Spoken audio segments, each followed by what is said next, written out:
Doctor साहब, हिजामा करवाने के बाद कुछ पेशेंट के रिव्यूज़ ये होते हैं कि हमें बॉडी में वीकनेस फील हो रही है, इस बात की कितनी कोई हकीकत है? देखें, इसमें हजामा के अंदर कोई ऐसा, चूँकि हम बड़ी डिटेल में इसके ऊपर बात कर चुके हैं, क्योंकि जी हमने बहुत ज़्यादा ब्लड रिमूव नहीं करना, जी बड़ी एक माइनर सी अमाउंट है ब्लड की जो हमने रिमूव करनी है, बॉडी से वेस्ट मटेरियल रिमूव करना है, तो बॉडी इसमें ज़्यादा रिलैक्स होती है। जी अगर कोई पर्सन ये कहता है कि मुझे जो है वो वीकनेस हो रही है हजामा करवाने के बाद, तो हो सकता है कि किसी अनट्रेंड पर्सन से उसने जो है वो हजामा करवाया हो, जी उसने उसकी ब्लीडिंग जो है वो बहुत ज़्यादा करवा दी हो, तो उस सूरत में शायद पॉसिबल है कि उसको कोई वीकनेस फील हो। वगरना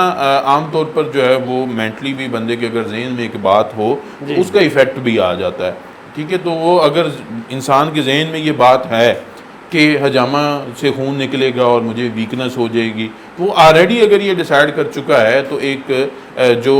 उसका मेंटल डिसीजन है उसका इफ़ेक्ट भी बॉडी के ऊपर आ सकता है। वगरना हकीकत में हजामा करवाने से जो है वो वीकनेस कोई ऐसी वीकनेस जो है वो डेवलप नहीं होती। नहीं होती।